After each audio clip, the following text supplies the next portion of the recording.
All right, so here we go. So yeah, this is the first YouTube video that I'm actually going to be making properly for YouTube. This is the first one. I'm not going to go too crazy on it. Just wanted to give you an introduction on who I am, why I am, and where I'm going to be going with this. So basically, I'm not a PT, I'm not a personal trainer, I'm not a kinesiologist, I'm not any of those things.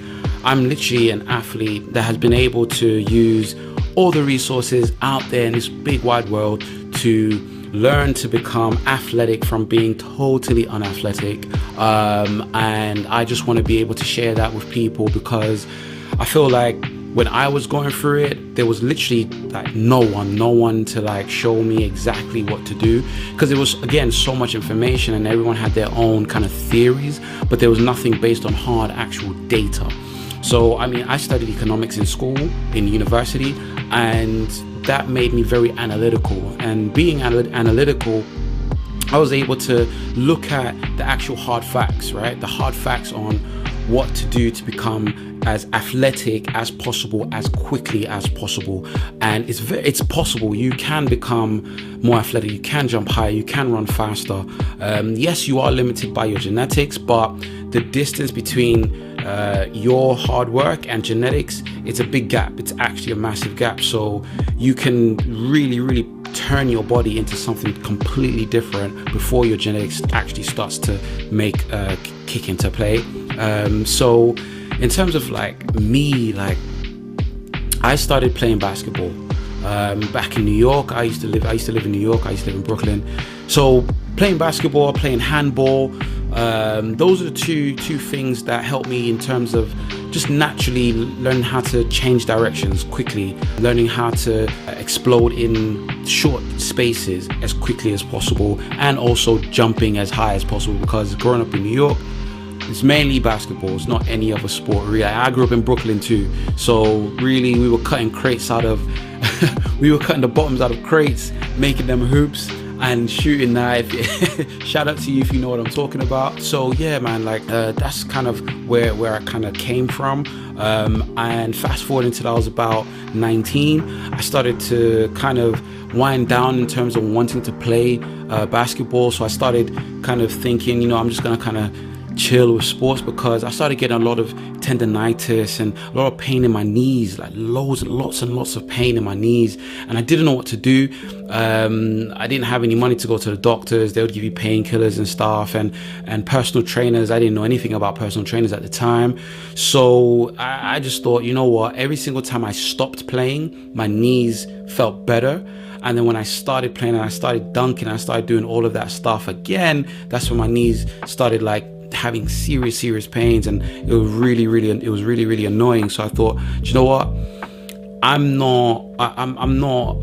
kept on missing out on things like under 19 teams and all that stuff. So I thought, I'm not 6'4", I'm not 6'6", you know, I've got a decent jump shot, but you can't be 6 foot with a jump shot. Like it's not enough, right? So I thought, I'm already in university. Do you know what? Let me just give it a miss. Until one of my friends that played American football said, you know what, yo, why don't you come down and do that? And at first I was like, no way. Like you're not gonna catch me playing America. That no way. Like these guys hit. Like this is serious stuff, bro. So I came down I went down there one day for a training session, and I think because of basketball, you know, you get that hand-eye coordination, you get that change of direction, the lateral movement. Things were like really easy for me. Like it was just, you know, the coach would say, yo, do this, that, and the other, and it was easy for me to just kind of hear it, you know, kind of play it in my mind and just execute. So, you know, I guess the positive feedback made me want to kind of stay and continue, and I did, and it was really cool. I started playing in a couple, you know, my university team in the UK, and then I got noticed by this like this guy. His name's Tony Allen. Like this guy is, I'll do a story on him later on. He's a legend in the British American football scene. So he scouted me for this thing called the international player pathway. So it's where the NFL takes guys from all over the world puts them on a combine, and then you get the opportunity to get to sign as a free agent and take a roster spot on a practice squad and hopefully make the team. So I was on that for a couple of years, and it was a good opportunity for me to sort of understand that, you know what, at the higher levels, your football, your basketball, whatever sport you play, the knowledge that you have at that time is not enough, right? It's not enough. You need to be physically, you know, you have to really develop yourself physically so that you're able to add in what you will learn at the higher levels, and then mixing that with hard work, your talent and all that stuff. That's all what will make you a better player. So I decided, I said, you know what, man, I'm going to make myself the best athlete I could. So I was already going to this university called Loughborough University, and it's basically in the UK, it's one of the biggest kind of sports facilities in the UK.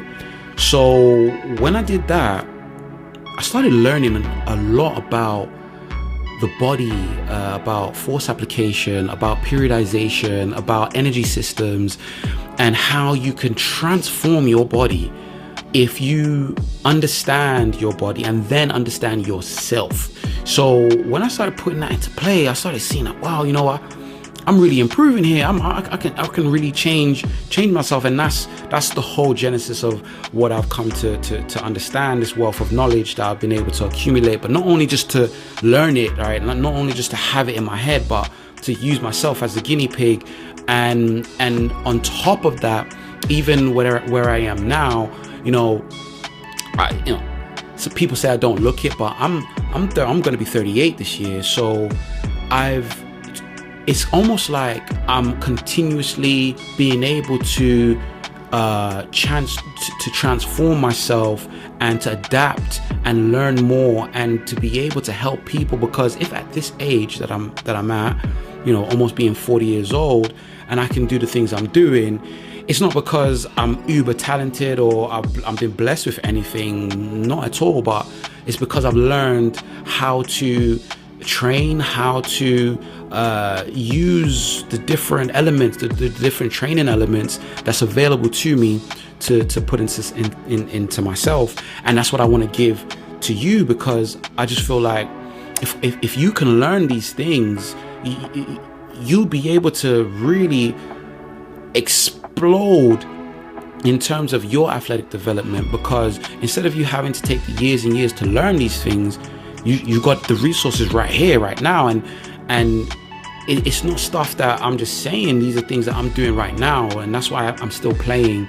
And even after I play this, American football where my body can't recover anymore, I'm going to go into flag, I'm going to go into track, I'm going to do other things to make sure that you can see that everything that I'm saying, I'm not just kind of learning it from someone else and giving it to you in a different form. No, this is stuff that I do myself, and I'm giving to you, and I'm saying, bro, I'm not talented.